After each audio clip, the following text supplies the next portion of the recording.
നമ്മോടൊപ്പം ഇപ്പോൾ ചേരുന്നത് ഈ ദുരന്തത്തിൽ നിന്ന് അത്ഭുതകരമായി രക്ഷപ്പെട്ട ഭാസ്കരൻ എന്ന ഈ നാട്ടുകാരനാണ്. അദ്ദേഹത്തിന് നന്നായി മലയാളം സംസാരിക്കാൻ അറിയാം. ചേട്ടാ, എന്താ സംഭവിച്ചത്? എന്താ സംഭവിച്ചാൽ ഇന്നലെ വൈകുന്നേരം 7:40 വിജയ് ഇവിടെ വന്നത്. ചേട്ടൻ ഇവിടെ ഉണ്ടായിരുന്നോ? അവിടെ മരത്തിൽ കൊമ്പിന്റെ അടിയിൽ ഉണ്ടായിരുന്നു. മരത്തിന് അടിയിൽ ആൾ കയറിയല്ലേ? മരത്തിൽ ആൾക്കാർ കൂടുതൽ കയറി, ടെറസിൽ കയറി.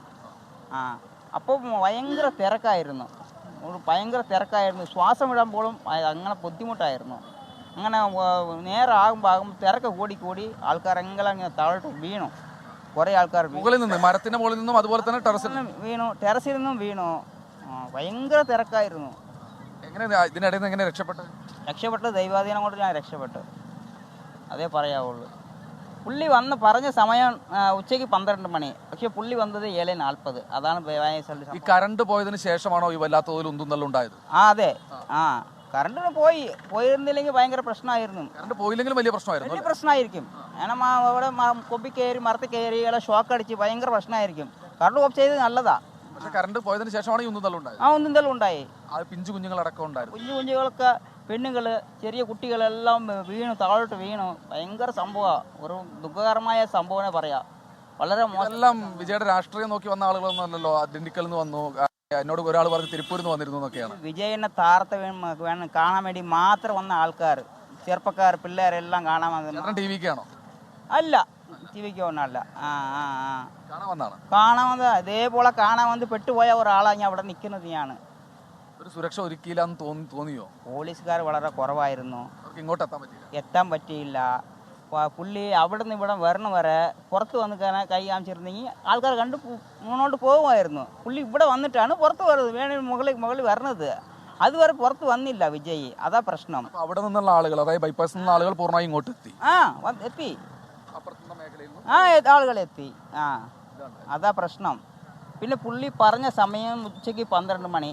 ഇവിടെ വന്നത് 7:40. അപ്പം സമയമാകുമ്പോൾ ആൾക്കാർ കൂടുതൽ ഇങ്ങോട്ട് വന്നു, കാണാൻ വേണ്ടി വന്നു. രക്ഷപ്പെടുകയായിരുന്നു ഇവിടുന്ന്. കുട്ടികളും സ്ത്രീകളും അടക്കമുള്ള സ്ത്രീകളാണ് കൂടുതൽ. എങ്ങനെയാണ് എത്രയും പെട്ടെന്ന് ഇവരെ ഇവിടുന്ന് മാറ്റാൻ എങ്ങനെ കഴിഞ്ഞു? പിന്നെ ആംബുലൻസ് വരാനും പ്രശ്നമായിരുന്നു. ഭയങ്കര തിരക്കായില്ലേ. ആംബുലൻസ് ഇങ്ങോട്ട് വരാനും പിന്നെ ആളുകളെ കൊണ്ട് പോകാനും പ്രശ്നമായിരുന്നു. അത്ര തിരക്കായിരുന്നു.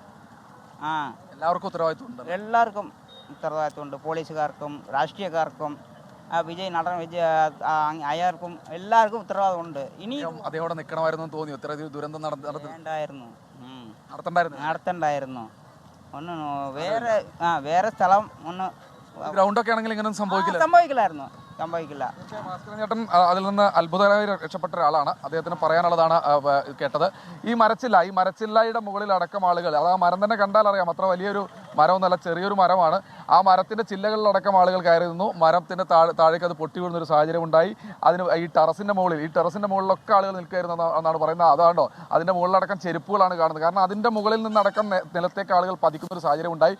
നേരത്തെ സൂചിപ്പിച്ച പോലെ ഈ കറണ്ട് ഓഫ് ചെയ്തതുകൊണ്ട് മാത്രം കുറച്ച് പ്രശ്നങ്ങൾ ഉണ്ടായി എന്ന കാര്യത്തിൽ തർക്കമൊന്നുമില്ല. പക്ഷേ ആ വൈദ്യുതി ബന്ധം കൂടി ഓഫ് ചെയ്തില്ലായിരുന്നെങ്കിൽ, ആ കറണ്ട് പോയില്ലായിരുന്നുവെങ്കിൽ കൂടുതൽ അപകടം സംഭവിച്ചേനെ. ഇത് ജനറേറ്ററിന്റെ മുകളിലേക്കടക്കം ഈ ലൈറ്റ്, വലിയ ഐമാസ് ലൈറ്റാണ്, അതിന്റെ മുകളിലേക്കടക്കം ആളുകൾ വലിഞ്ഞു കയറുന്ന ഒരു സാഹചര്യമായിരുന്നു ഉണ്ടായിരുന്നത്.